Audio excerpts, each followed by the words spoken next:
This is a Housemade podcast. We're your hosts, Nick Bobbin and John Vieira. We're here to cover your questions about home bartending. Let's get into it.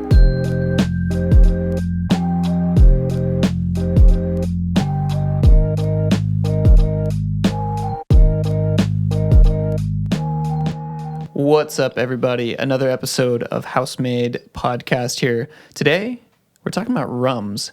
This is going to be kind of a two-parter, I guess. We're going to go through, we grabbed some rum to taste from different areas, kind of compare and contrast.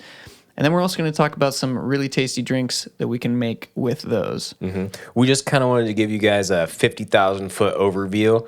There's a lot of rum out there. And there's so much. So we just wanted to touch on a couple of them. Yeah, it's kind of absurd how much there is. And if you get really into it, if it's like something you're interested in, let us know. We can dive deeper. We can definitely go a lot deeper. Just a little light reading earlier just to acquaint myself with what's going on. I did not know this. Found out that rum is produced in over 80 countries. That's insane. The ones that you're probably going to see the most in stores, I guess, like if you went to buy some rum, you'd probably see Barbados, Cuba, Jamaica, Martinique, Puerto Rico, Bermuda, Nicaragua, and possibly like India and the Philippines. Those are probably going to be like some of the more common ones. But also that doesn't super matter. We'll talk about that in a minute. Yeah, so what I was really interested in was actually what makes rum rum. You know how like whiskey's got a lot of certain like stipulations and stuff to it? Yeah. Rum, okay, so I guess to touch back on our last episode too, when we were talking about vodka, I was actually reading the TTB's ruling from 2016. So it was 2016-3 put out by the TTB, which is the tax bureau that does alcohol and tobacco. And they classify spirit types so that the government can tax you on it. Anyways, I was reading the rum section, rum's classification number 6, and it more or less said that it just has to be made from sugar byproducts. Yeah, it can be made anywhere in the world from what I understand. Yeah, and the thing I thought was crazy about that, too, was that they called this stuff, or there was a handful of things they called non-essential blends or blending materials, and you can have up to 2.5% of those by volume in the spirit itself. Oh, okay. Which is like caramel coloring and added flavors, which if you talk about it like that, like that's a huge percentage. Yeah, that you can do That's lot. Dude, there's so much variance. Like when you start talking about this stuff, it's insane. And this ruling says it has to like be an essence of, so it has to just fall under what you would imagine rum to taste like. That's so wild. Yeah, and yeah. As we're gonna learn today as well. There's so many rums, yeah. So pretty much it's made from sugar byproducts, mostly molasses. Right.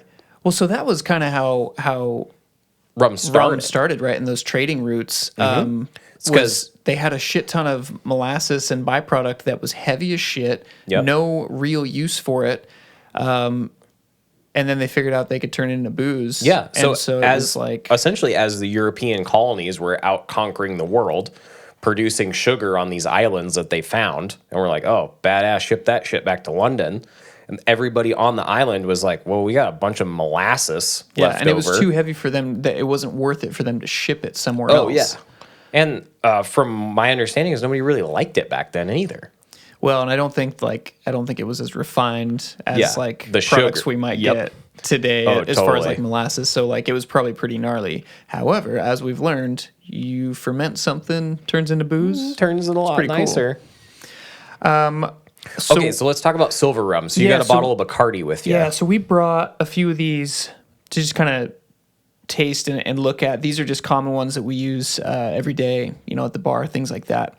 But so much out there. Bacardi Superior. This is a Cuban rum, although this one is made in Puerto Rico. I think that's like They have a huge facility over there. So really Bacardi. Awesome. That's what we have in our well. It's a silver rum. Yeah. So silver, white, or clear rum is kind of how How they call them. how they call them. Very common for drinks like daiquiris, mojitos. Oh, on the daiquiri note, I was reading on Bacardi's website. They claim to have invented the daiquiri. Oh, well, you know what? From what I understand, the daiquiri was supposedly invented in Cuba, so I suppose it could be a thing. Yeah, that and the Cuba Libre. That was their claim to fame, were those guys. Cuba Libre, for those of you guys who are unfamiliar, it's essentially a rum and Coke, but it has lime juice in it, which makes it way better, especially if it's made correctly. But so white rum is probably the most common term for it. You're talking about things like Bacardi Superior, Don Q Crystal, and then like a Flor de Caña Extra Dry. But they all kind of have their own thing, right? It's like any other spirit. They fall under this like basic classification, but they're gonna have some different stuff going on. So Bacardi we use for the well because it's pretty clean for what it is. Now, obviously, like it has kind of a heinous smell, as most spirits do. Oh, so But the price point is really good. no, on it is. But okay, so smell it. So it reminds me of fucking vodka on the nose. It's got that. It does. It has that like medicinal, like Very- astringent, like nail polish remover is basically where this is at. Where it stands, which is funny because I was reading their their tasting notes and they said it's very light and aromatically balanced on the nose. That smells like gasoline. However, You know what? Even flavor wise, it is not that far off. It's sweeter. from vodka. Oh yeah. It's sweeter, but not by leaps and bounds. Yep. It has a little bit more flavor on the back. It definitely has a little bit of vanilla to it. Yeah, I can And see almost a little like limey, like lime rind, if you will. Yeah. Not terrible though. It's great. for Even what it better with is. lime juice and a little bit of sugar, which is Right. probably why they claim to have invented the daiquiri. Right. So yeah, applications for this kind of rum. You're talking about drinks where you're not really trying to get a whole bunch of the character of the rum to come through. This is essentially the vodka of the rum worlds. Category. Yeah, not good in a Mai Tai. I mean, you can put it in a Mai Tai, No. but it's not going to bring anything to it. Mai Tai needs more body. It Yep. needs some funk. It needs a rum it with needs- big balls. Yeah, it needs, and that's the point of that drink is like let's showcase The some rum. rum. This is like I want to taste the fruit and the mint, and I don't know that Which I is care why, to taste the which is spirit. why it goes great in a Cuba Libre when you put Coke on Totally. it, because It then does. the rum just disappears. It does, and if you use like a spiced rum or something, it gets way too sweet with the Coke. Oh, absolutely. It's kind of crazy how many people drink like Captain and Sprite. Oh, yep. You're talking about the most sugar contented Dude. soda pop and the most sugar contented There was, fucking a rum. there was a dude in the bar the other day that drank like 8 of those. Like I thought he was just gonna drop dead. His blood's probably molasses. That's insane to me. That's fucking insane. Okay, so yeah, we're talking about white, silver, or clear rum. Now, next on this list it's kind of my, I'm not gonna say my least favorite category, but of the types that you see commonly at the liquor store, it's one of my least favorites. It's the gold or the pale rum category. Now, there are a few that fall into this category that are pretty decent rums. You've got like a Don Q Gold that's like, whatever. You've got your Mount Gay that's been around forever, and it's honestly not bad. I put it in a daiquiri.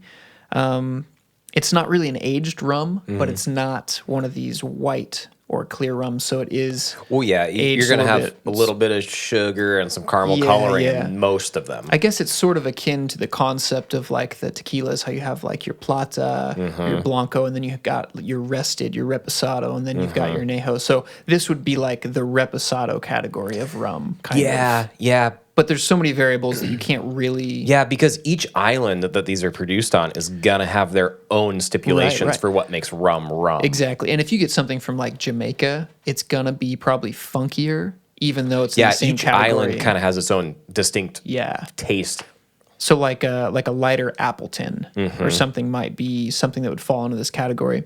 As you keep going down, you have what's called dark rum. And when I think of dark rum, I think of the category that I think of is actually black rum. So stuff like But Goslings and Myers. They're two separate They're categories. separate, yeah. So dark rum would be considered, like I said, almost like the añejo sort of category, where they're actually aged a lot of times in barrels or like ex-whiskey barrels, things like that. And so these are going to have a lot more body. You're talking about thing like your Flor de Caña aged. I think they have a 5-year black label and like a 7-year. And I think it even actually says añejo on their bottles as well. And so that's what your dark rum category. Yeah. So like your heavy age, so like your premium, maybe something from Appleton or Kirk and Sweeney. That's like your like something you would straight up just be like, oh, this is like a really like nice aged rum. And then of course you have your black rum category, which is things like your Goslings and Cruzan Blackstrap, things a lot more bold, a lot more molasses. And I mean, they're straight black. When you pick them off the shelf, you can't see through the bottle. Yeah.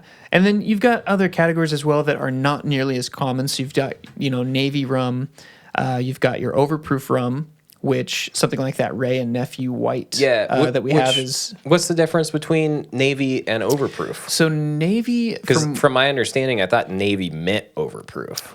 No, they're not necessarily synonymous. However, a lot of rums are kind of both. Gotcha. So Navy rums, like I guess the Smith and Cross is a weird example because it's not considered a Navy rum to my knowledge, but it's Navy strength.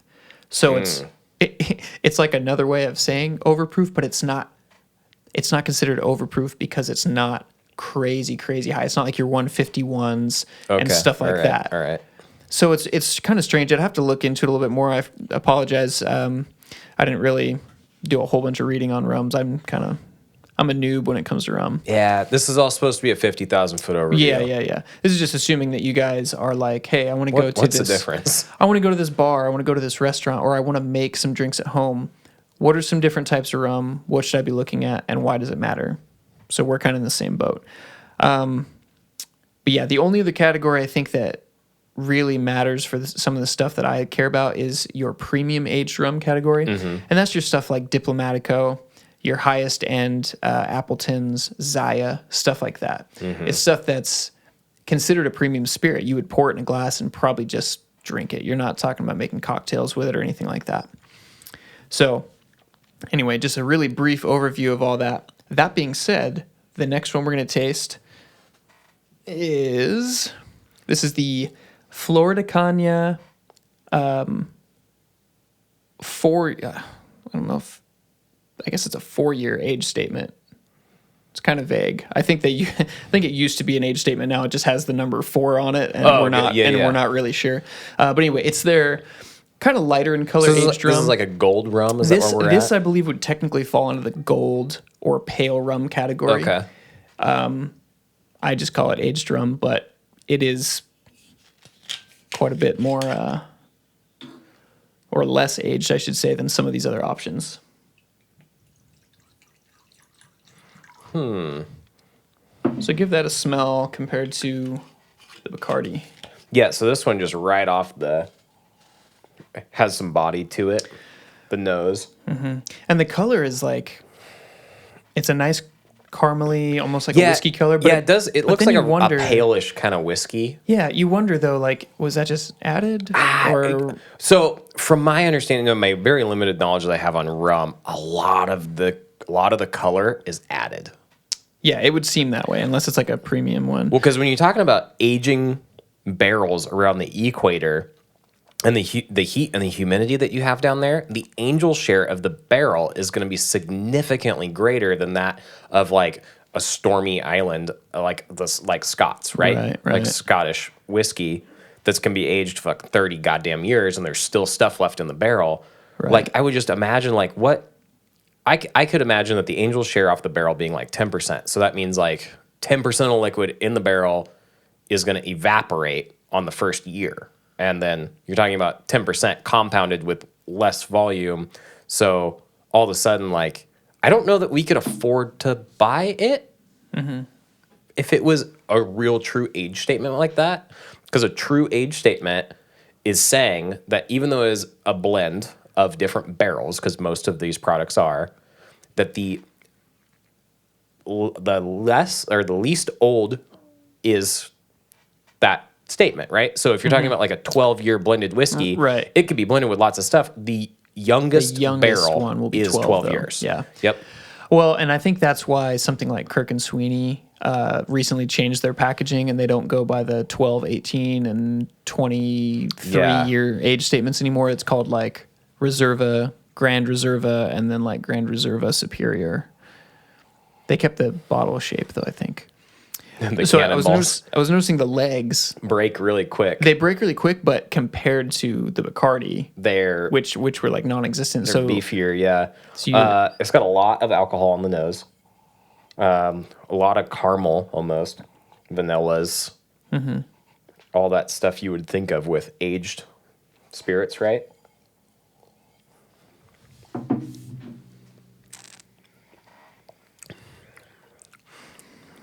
And then sweeter.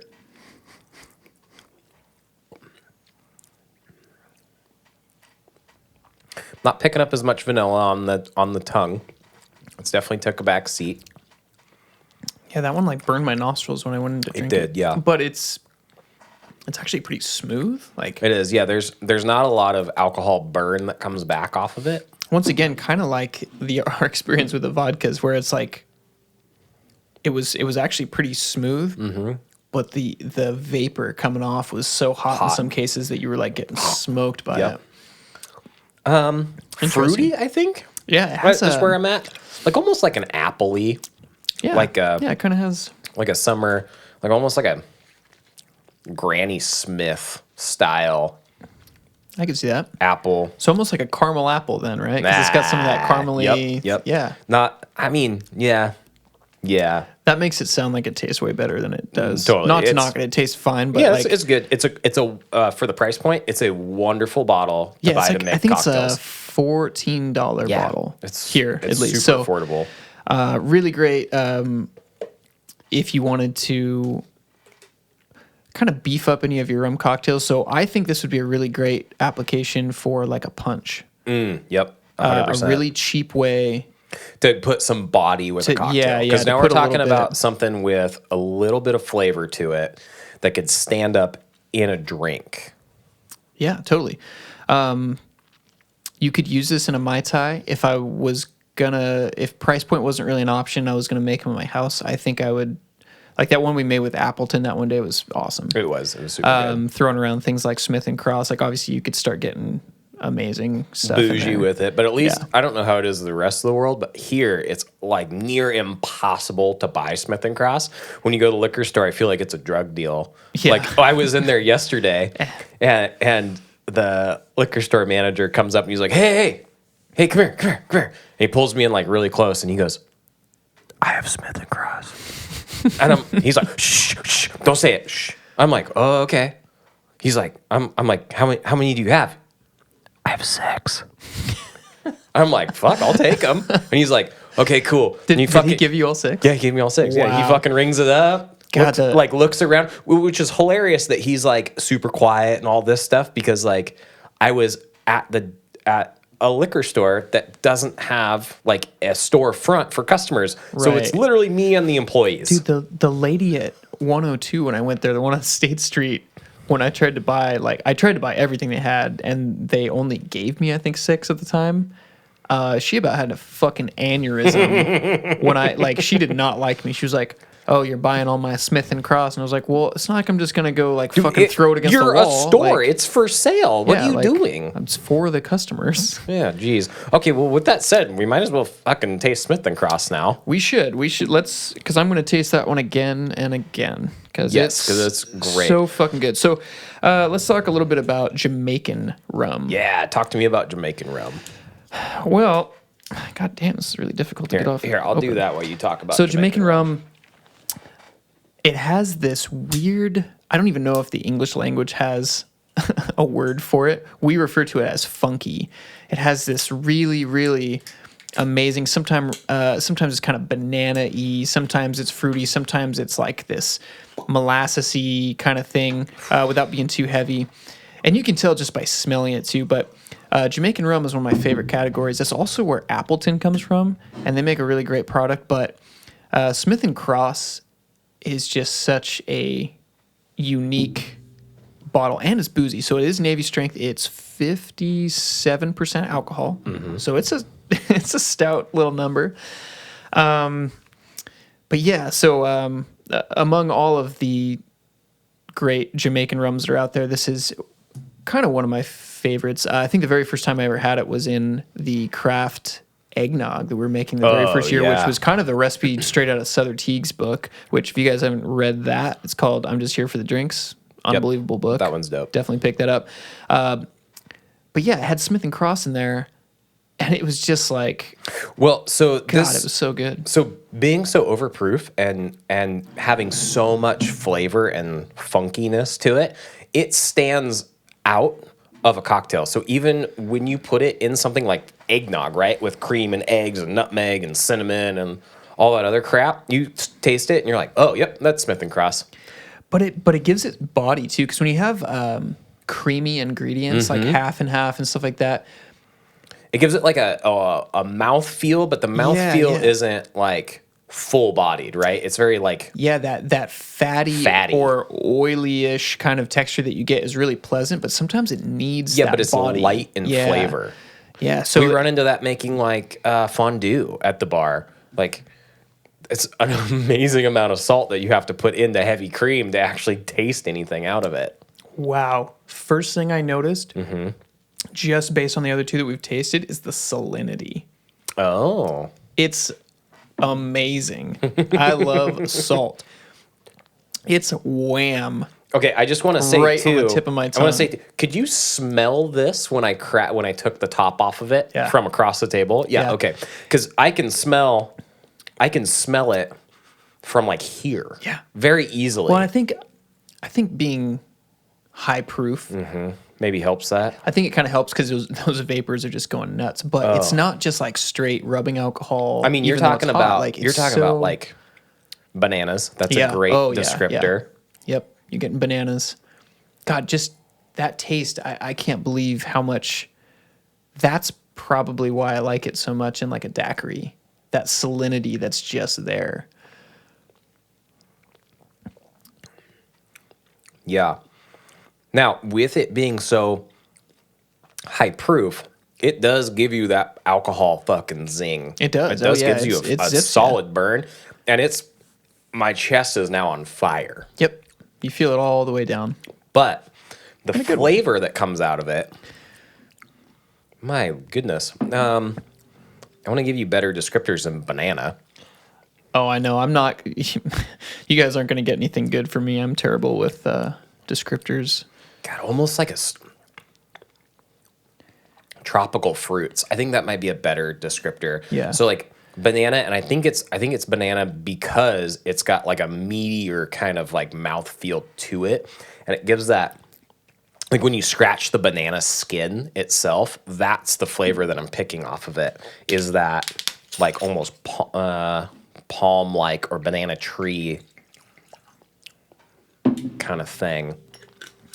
So while we have the Jamaican rum out, let's taste this. This is the Appleton Estate Reserve Blend. Which I wanted to touch a little bit on the. Backing up to Smith and Cross, I was very confused as to where they came from. So apparently Smith and Cross is a product of the United Kingdom.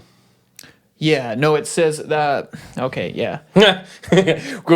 So when you look at the bottle, it literally says London on the bottle. Yeah, no, I was trying to figure this out. So okay, I was too. Smith and Cross, London, traditional Jamaica rum. So it's, there wasn't pot stilled.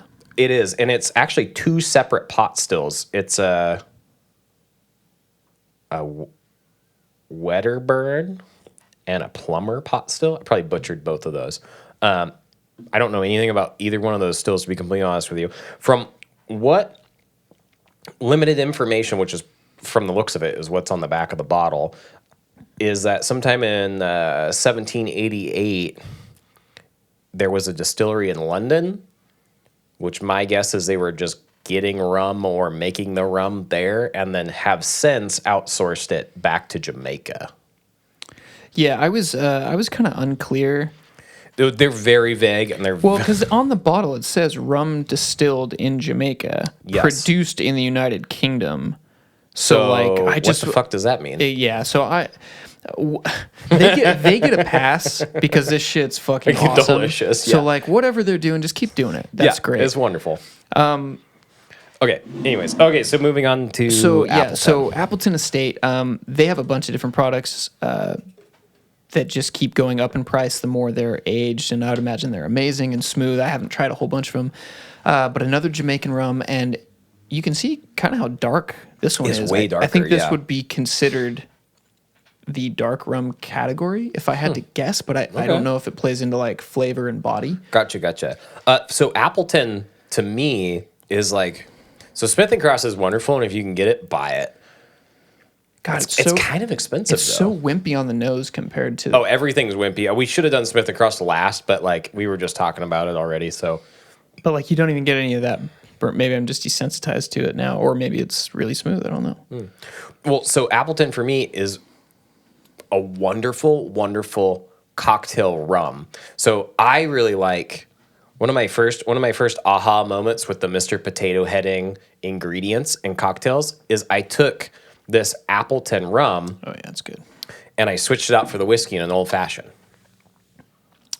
And I did Demerara instead of simple, and just regular Engo, and it was like that fucked hard. Well, it's super tasty with the Smith and Cross as well. Totally. There used to be a guy that would come in and ask for that. Now, for my palate, you do have to scale the sugar back a little bit. Yeah, because it's sweet already. It's sweet already, but it is super smooth. It's really delicious. I mean, these are also good. This is like a wonderful, full-bodied budget cocktail rum. Yeah, no. So if you compare that to the Florida Cana, the aged one that we just had, it's way better. Oh, for cocktail purposes. Well, just depending on different what cocktails. you're doing. I was going to say it definitely has a lot more vibrance, but a lot more body at the same time. Yeah, this one. Okay, so this one has Even just looking at it in the glass, this Yeah. looks like, what is that? This is like, look at that sheen that it Oh, has. yeah. Look at that color. Well, so this has a lot more flavor on the nose, or sorry, a lot more nose on the nose. A lot more nose flavor. A lot more nose flavor. You know, they say you taste mostly with your nose. That's a huge part of it. We found that out. God, there's a flavor in there that like is so familiar that I just can't think of a descriptor for it right now. That's the hard part. It's like warm. Yeah, It's almost buttery. Oh, that's is it what Mrs. it is. Buttersworth? Dude, it's fucking butter. Oh, yeah, it's like maple syrup. I'm like, yeah, yes, exactly. Yeah. Okay. I'm all about that.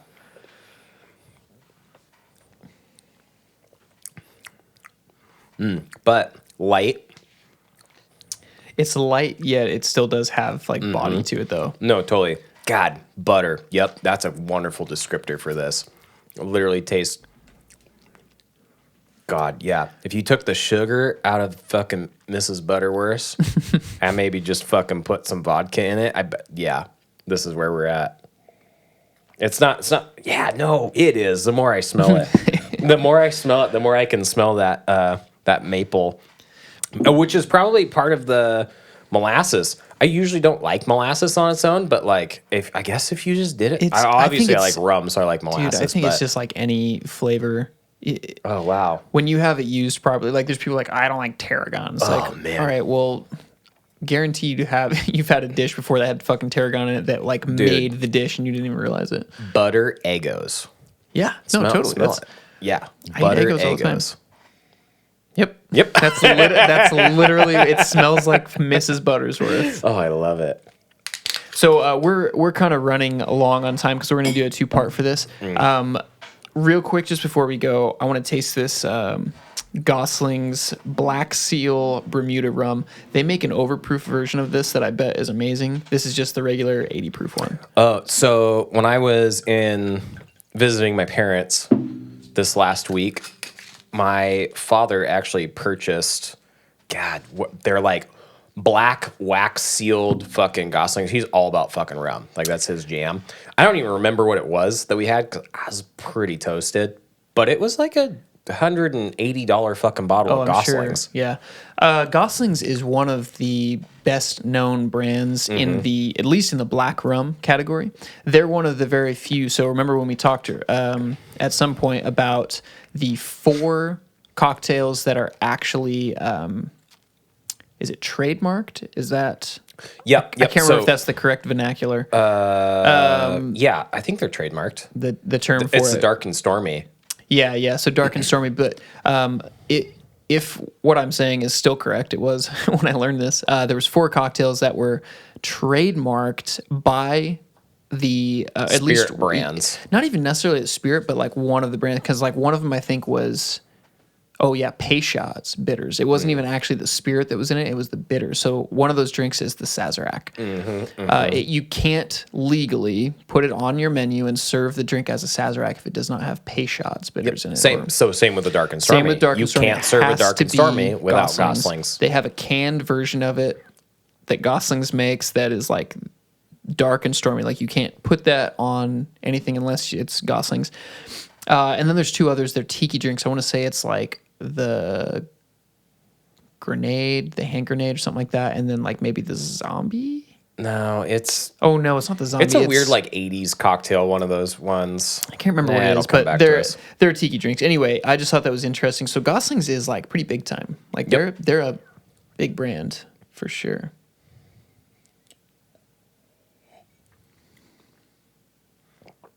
Talk us through that. What's going on in your mouth?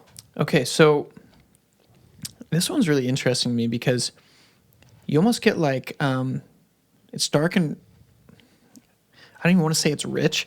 You get like coffee bean kind of notes on it. Yep.